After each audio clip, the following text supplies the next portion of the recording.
세월의 흐름에 따라 살아가게 마련인 인간은 모두 어른이 되어 나아가 부모가 되고 그제서야 본인의 부모를 떠올리고 감사함과 그리움을 마음으로 깊이 느낍니다. 나이 들어 겪어봄으로써 뉘우치며 깨닫게 되는 사랑. 자식을 키워봐야 비로소 조금이나마 알 수 있는 진정한 부모님의 마음. 부모 마음은 부모가 되어서야 안다고 합니다. 어느덧 나이가 들어서야 깨닫게 됩니다. 누가 알아주지 않아도 묵묵히 그 자리를 지키는 사람. 힘들다 말해봐야 아무도 몰라주는 직업. 그게 부모입니다. 어른이 되어서야 그 관계가 얼마나 소중한지 깨닫게 됩니다. 아이를 낳고 키우면서 부모와 자식 간의 사이가 어떠해야 하는지 알아갑니다. 남들은 알지 못하는 많은 상처와 흔적이 있습니다. 오늘은 시작하기에 앞서 어느 한 어머니의 사연을 먼저 읽어드리겠습니다. 안녕하세요. 저는 60대 후반 할머니입니다. 제가 이렇게 사연을 이야기하게 된 이유는 며느리와 아들놈 때문입니다. 저희 부부는 결혼 후 아이가 생기지 않아서 몇 년 만에 어렵게 아들을 낳았습니다. 아이가 생기지 않다가 몇 년 만에 생긴 아들이라 정말 귀하게 키웠습니다. 금이야 오기야 땅에 내려놓으면 다칠까 그렇게 애지중지하며 키웠던 아들이었습니다. 지금 생각해보면 자식을 그렇게 키운 저희 부부 잘못이 크다고 생각합니다. 어쨌든 그렇게 아들을 키워서 2년 전에 결혼을 시켰습니다. 저희 남편은 공무원으로 은퇴하여 현재 연금이 나오고 있어서 둘이서 사는 데는 큰 불편함이 없이 살고 있고 아들이 결혼을 한다고 하니 반갑기도 했습니다. 빨리 손주를 보고 싶은 마음도 컸고요. 그렇게 결혼 전 며느리감이라고 집으로 데리고 왔는데 얼굴이 뽀얗고 몸이 많이 말랐더라고요. 저는 사실 제가 건강이 좋지 않아 아이 낳고도 많이 아팠었고 고생을 많이 해서 조금은 건강한 아이였으면 했지만 아들이 좋다고 하니 저희도 흔쾌히 허락을 했습니다. 며느리는 말이 별로 없을 뿐 아니라 굉장히 예민했습니다. 저희 집에 오면 음식을 차려줘도 음식에 거의 손을 대지 않고 입맛이 없다고만 했습니다. 하지만 남편과 저는 이해를 하려고 노력했습니다. 사실 기분이 썩 좋지는 않았지만 요즘이 무슨 조선시대도 아니고 먹는데 불편하면 편한 대로 하라고 하니까 음식에 손을 대지도 않았습니다. 그렇게 결혼해서 잘 사는 듯 보였어요. 저희도 특별한 집안 행사 때가 아니면 아이들에게 딱히 연락을 하지 않는 성격이어서 잘 살고 있구나 싶었습니다. 그러던 어느 날 임신을 했다고 전화가 왔습니다. 정말 기쁜 마음으로 축하를 했습니다. 고맙고 흐뭇했습니다. 적적하던 차에 임신 소식을 들으니 그렇게 반가울 수가 없었습니다. 그렇게 아이를 낳았고 찾아가서 산후조리에 보태라고 용돈을 제법 두둑하게 주고는 우리는 바로 나왔습니다. 손주는 정말 예뻤는데 며느리의 눈치가 보였거든요. 워낙 예민한 며느리라 신경이 쓰일까 싶어 바로 나오는데 아들 녀석이 따라 나오더니 아이 낳은 지 며칠 되지도 않았는데 저희에게 아이를 돌봐줄 수 있는지 물었습니다. 그래서 저희가 그랬습니다. 아니 아이 낳은 지 얼마 되지도 않았는데 뭐가 그렇게 급하냐고 그랬더니 아들 녀석이 며느리가 직장에서 지금까지 쌓은 것을 한꺼번에 잃어버릴까 봐 걱정이 많다고 했습니다.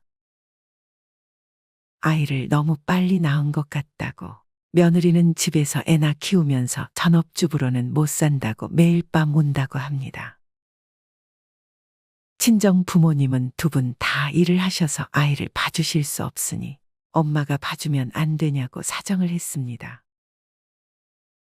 그래서 저희 부부는 생각해 보겠다고 하고 돌아왔습니다. 집에 와서 상의를 하는데 남편은 강하게 반대를 하더라고요.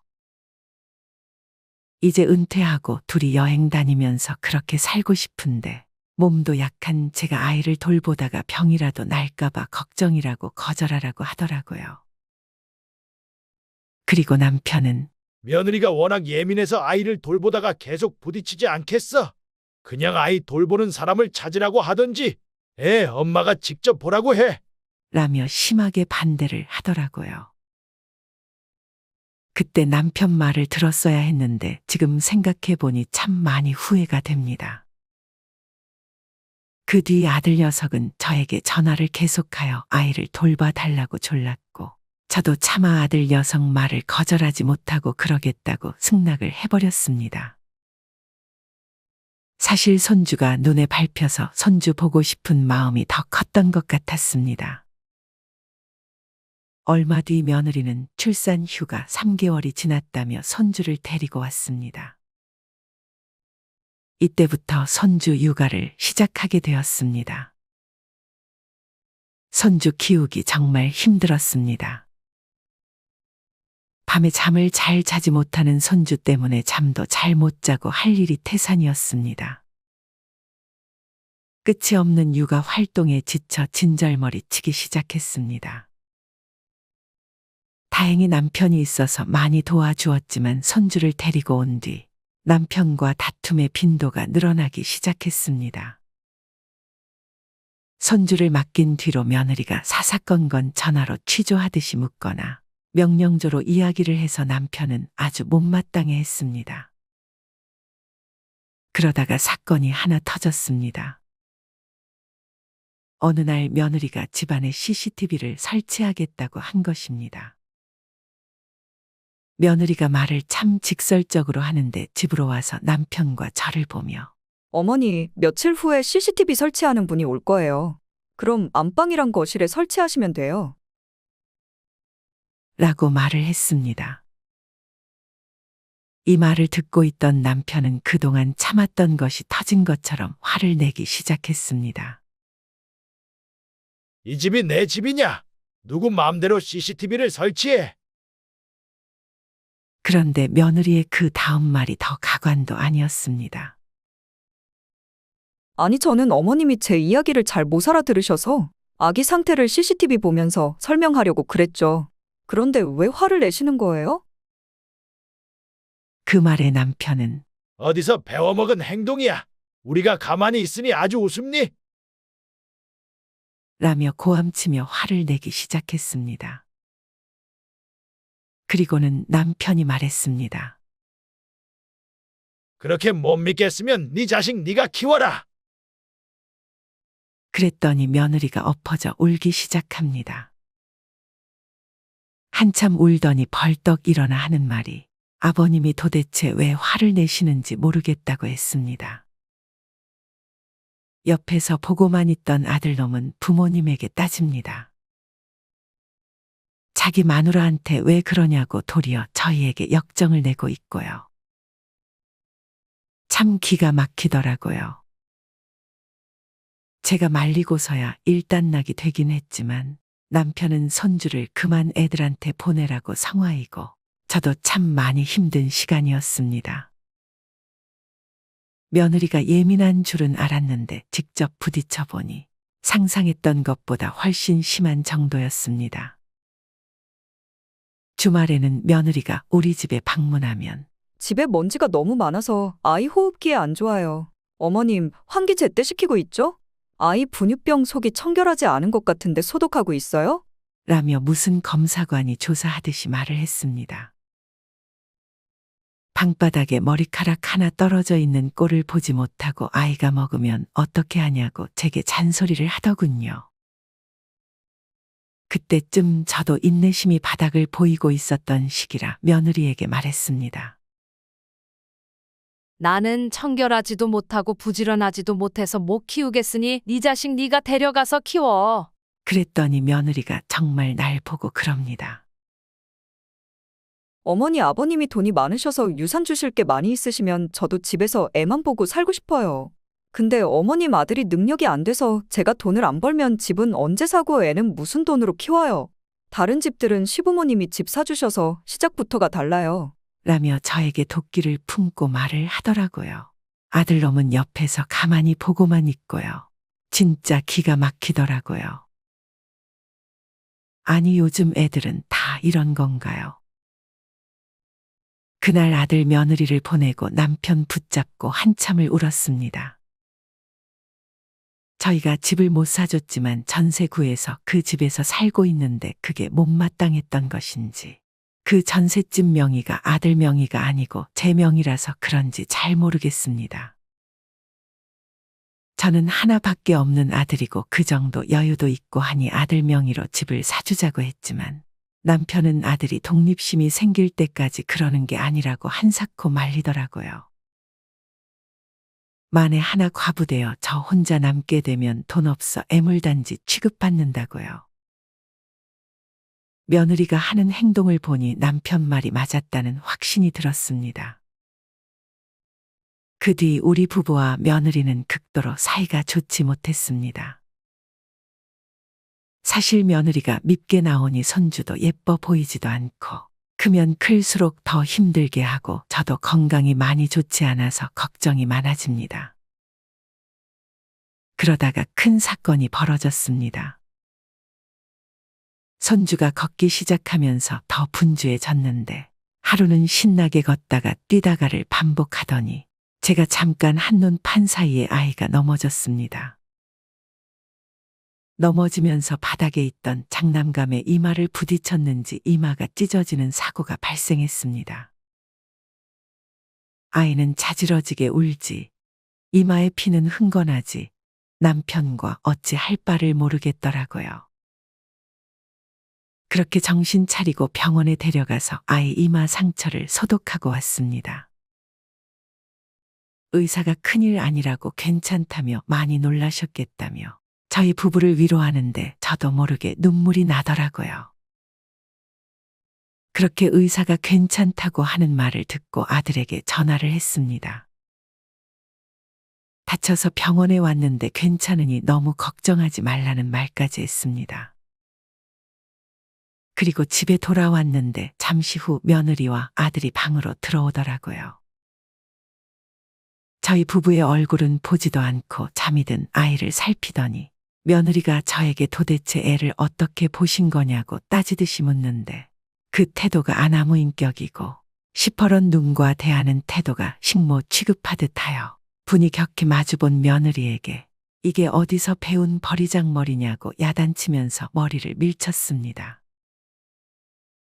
그리고 나서 내가 잠깐 한눈 파는 사이 순식간에 애가 넘어진 것이고, 크는 아이는 넘어질 수도 있고 그러면서 크는 게 아이라고 하니까 번개 같은 속도로 며느리가 제 뺨을 내리치는 겁니다. 하도 기가 막혀 멍해졌습니다. 그리고 제게 말하더군요. 애 옆에서 한시도 떨어지지 말아야죠. 그게 애 보는 사람 기본 아닌가요? 라고요. 저는 그때까지도 너무 놀라서 멍해 있는데 옆에 있던 남편이 며느리의 뺨을 똑같이 내리쳤습니다. 살다 살다 너 같은 못된 년은 처음이다. 라면서요. 남편은 원래 욕이라고는 하지도 않는 사람입니다. 그런 남편이 욕을 하며 며느리와 아들에게 나가라고 어서 나가라고 했습니다. 앞으로 너희들 안 보고 살아도 되니까 당장 꺼져라고 소리쳤습니다. 그 와중에 아들놈은 우리 마누라 왜 때리냐고 남편에게 대들고, 막장도 이런 막장이 없었습니다. 창피하고 억울해서 말로 표현할 수 없습니다. 자식 잘못 키운 저희 잘못이죠.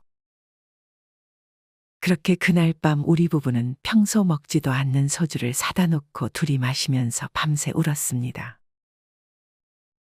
그리고 다음 날 남편이 말하더군요. 그냥 자식 없는 셈 치자. 며느리 욕할 필요도 없어. 요즘 세태가 그런가 보. 우리 집 말고도 집집마다 더한 집안도 있을 거야. 자식 잘못 키운 내 잘못도 크지만 공무원 하면서 죽어라고 일만 하고 재테크에 신경 못 쓴 내 잘못이 한몫한 것 같네. 라고 했습니다. 그 와중에 아들놈은 다음날 아이 어떻게 할 거냐고 저에게 전화하는데 이런 미친놈을 자식이라고 제가 지금까지 애지중지 키웠네요. 우선 남편이랑 휴대폰 다 꺼버리고 짐을 쌌습니다. 저희는 큰 돈은 없지만 지금 있는 돈이면 앞으로 충분히 먹고 살 정도는 됩니다. 그냥 우리는 우리들끼리 살기로 결정을 했습니다.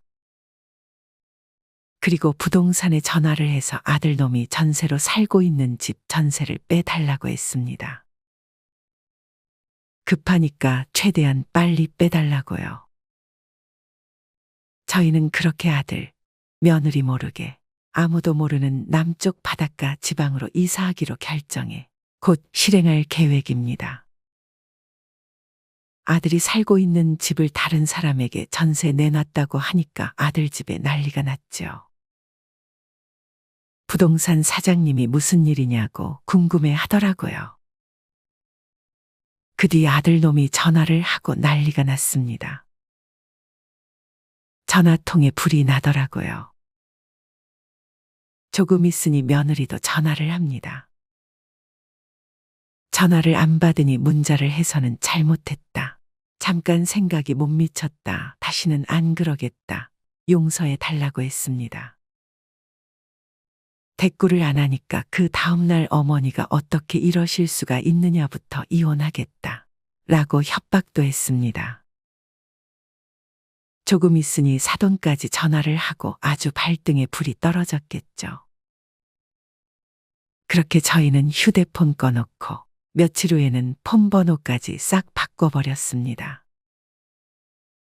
그리고 지금은 작은 중고 캠핑카 하나 계약했습니다.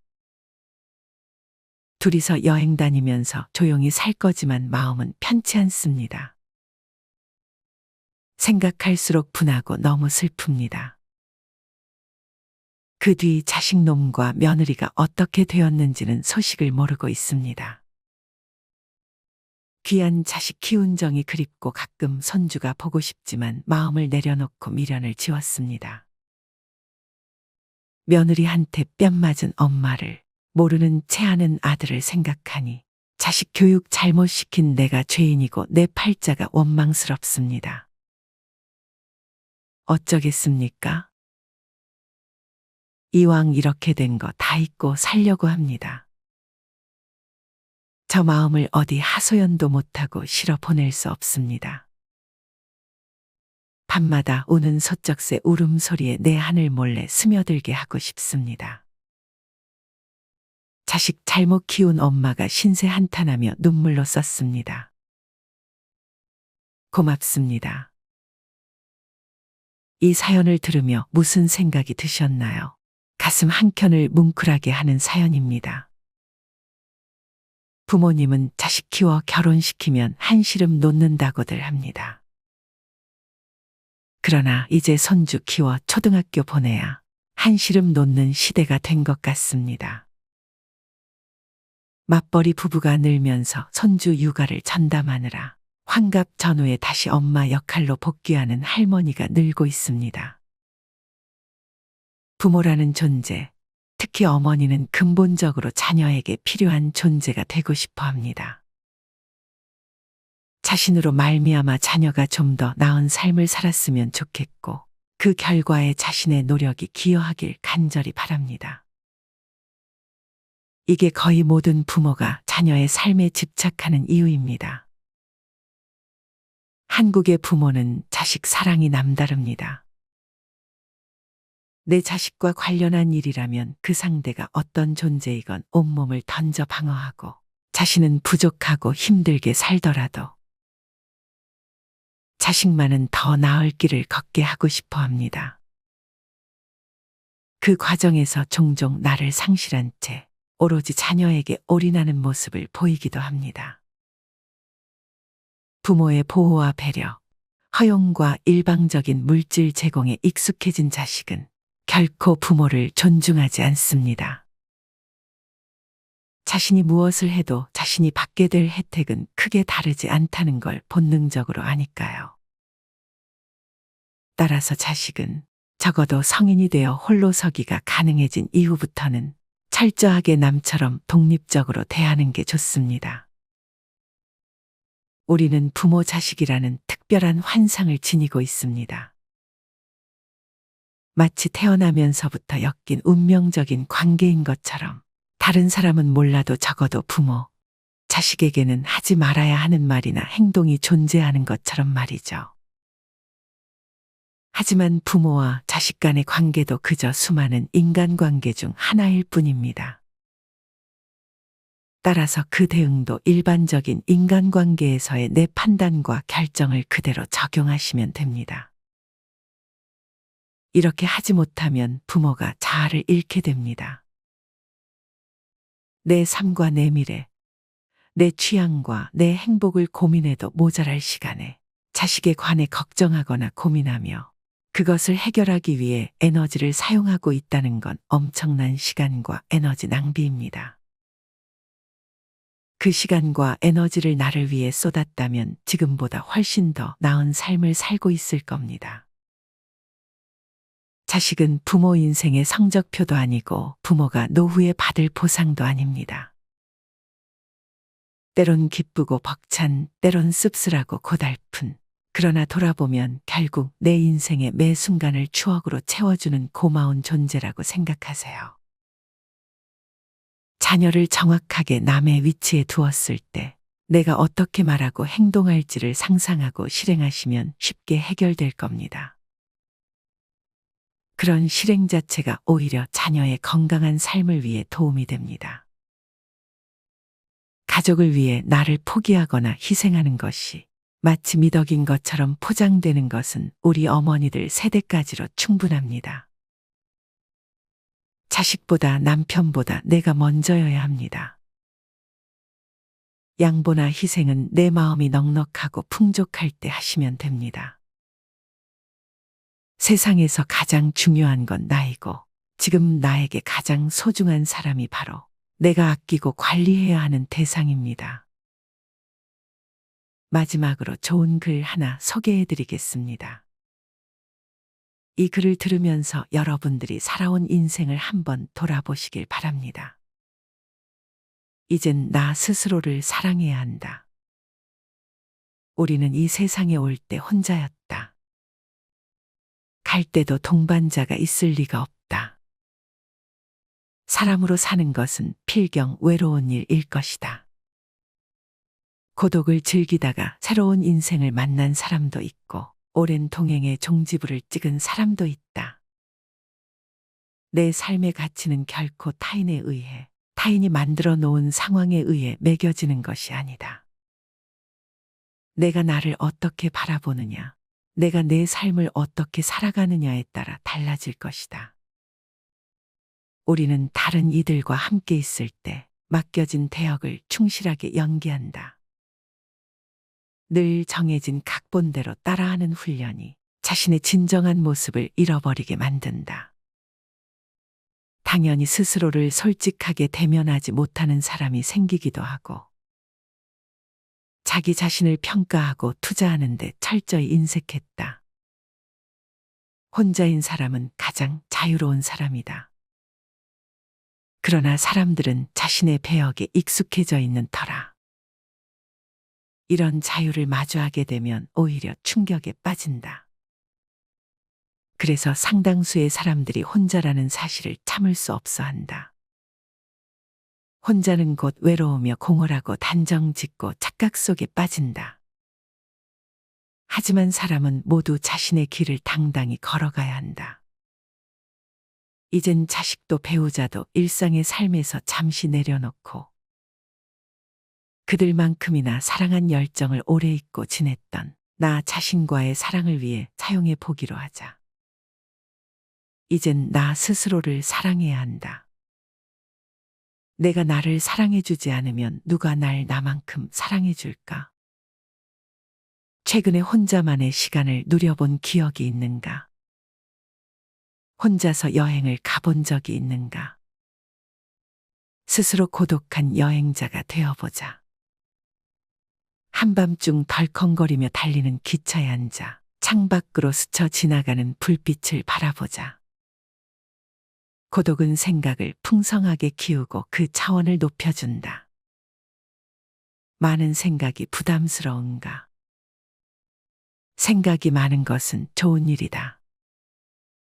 그것을 조용히 음미할 때 우리의 영혼은 성장한다. 열심히 가정을 지키면서 살아온 나 자신을 마음껏 칭찬하자. 열심히 일하면서 지나온 내 삶을 한껏 사랑하자. 정성껏 마음 주고 걸음 좋은 내 이웃들을 중심으로 사랑하며 칭찬하자. 이젠 이만하면 쉴 자격 충분하니 더 이상 달려가지 못하더라도 달래고 추스릴 시간을 주자. 수고했다. 애썼다. 육신이 너덜너덜해질 만큼 약해진 나 자신에게 위로와 칭찬과 용기를 보내주자. 욕심부리고 때를 쓰고 푼 나 자신조차 따스하게 보듬으며 이해해주자. 잠시 거울 속에 내 얼굴을 정면으로 쳐다보자. 노화를 느낀 언젠가부터 자세히 보기 싫어진 내 얼굴이지만 오늘은 거울 속에 내 얼굴을 정면으로 뚫어져라 바라보자. 10년 전, 20년 전, 30년 전 사진의 내 얼굴을 생각하며 구석구석 찬찬히 현재의 내 모습을 바라보자. 저렇게 늙어가는구나. 나는 우울하고 안쓰러운 마음이 들 것이다. 그 얼굴에는 굴곡의 세월과 기쁨, 서러움의 시간이 묻어 있고 사랑과 이별과 망각의 시간들이 묻어 있다. 내 얼굴이지만 수많은 세월 동안 진지한 대화 한 번 없이 남의 물건처럼 방치해둔 내 모습이다. 언제 이렇게 수많은 주름살이 얼굴을 도배했을까? 언제 이렇게 떨어진 꽃잎의 색깔처럼 피부는 갈색 침전이 되었을까? 한때는 거울 속에 저 얼굴에도 신혼의 싱그러움이 있었다. 애들 초등학교 입학식 때 희망에 찬 젊은 부모의 기계가 있었을 것이다. 경제적 궁핍함에 힘든 세월 속에서도 꿋꿋이 웃음을 잃지 않던 얼굴이었고 애들의 교육 문제로 일희일비하던 극성스런 부모의 얼굴이었다. 갑자기 먼 길 떠나는 부모님과의 영원한 이별을 회한의 눈물로 보내드린 얼굴이었고 지금은 당시 부모님의 얼굴로 쓸쓸히 거울 속에 있다. 낯설게 변해버린 굳은 무표정의 얼굴에게 이젠 진정으로 좋은 표정을 선물해주자. 지난 세월 근심과 걱정 속에서 찌들어간 내 얼굴에게 앞으로는 웃음과 희망을 전해주고 더 이상 주름살은 남겨주지 않도록 노력하자. 열심히 살아온 내 얼굴에게 그동안 너무 고마웠다고 말해주자. 수십 년을 동고동락해준 내 얼굴에게 지구상에 오직 하나뿐인 내 얼굴에게 남은 시간은 우리들만을 위해 바치겠노라고 약속하자. 생각은 말이 되고 말은 행동이 되며 행동은 습관이 되고 습관은 삶의 변화를 준다. 어떤 생각을 하느냐에 따라 인생이 달라진다. 내가 나를 사랑하지 않으면 남들 또한 나를 사랑해주지 않을 것이다. 첫 번째, 내가 제일 좋아했던 취미 생활을 시작하자. 두 번째, 내가 진짜 가보고 싶은 여행지로 훌쩍 떠나자. 세 번째, 신발은 지금까지 신었던 가격보다 좀 비싼 걸로 투자하자. 네 번째, 마음을 터놓을 수 있는 친구에게 당장 전화해보자. 다섯 번째, 아직 용서해주지 않았던 사람이 있다면 가슴을 열고 용서해주자. 그러면 내가 편해진다. 여섯 번째, 거리가 멀더라도 맛집으로 이름난 식당을 찾아 나 자신에게 음식 선물을 해주자. 7번째, 매일 아침 눈을 뜨는 순간 나는 사랑받기 위해 태어난 사람이고 지금 이 순간이 가장 행복한 사람이라고 외치자. 이 글을 읽은 모든 사람이 과거에 어떻게 살았던 지금 당장부터 행복했으면 한다. 거울 속의 낯선 나를 이젠 진정 사랑하는 대상으로 친하게 지내며 먼 훗날 영원한 안식 여행을 떠날 때 너와 나 우리는 행복한 삶을 살았다고 말할 수 있었으면 얼마나 좋을까. 내가 먼저 내 얼굴을 사랑해라고 말하고 바로 행동을 했으면 합니다. 나를 없인 여기지 말고 위대하고 또 위대한 소중하고 귀한 사람이 당신임을 잊지 말고 살았으면 합니다. 나는 지구상 하나뿐인 내 얼굴을 사랑합니다. 왜냐하면 한평생 희노애락을 같이 경험하며 살아온 얼굴이니까요. 이제는 늦기 전에 인생을 즐겨라. 아주 오래 살 것처럼 행동하면 어리석다. 걷지도 못할 때까지 기다리다가 인생을 후회하지 말고 몸이 허락하는 한 가보고 싶은 곳 여행하라. 혹시 병 들더라도 겁먹거나 걱정하지 마라. 태어나서 늙고 병들고 죽는 것은 누구에게나 오는 것 아닌가. 몸은 의사에게 맡기고 목숨은 하늘에 맡기고 마음은 스스로 책임져야 한다. 자식들이나 손자에 관한 일은 눈으로 보고 귀로 듣기만 하고 입은 꼭 다무셔라. 자신이 자신을 최고로 여기고 자신을 대접하며 살다가 생로병사에 순응하며 살자. 머물듯 가는 것이 세월인 것을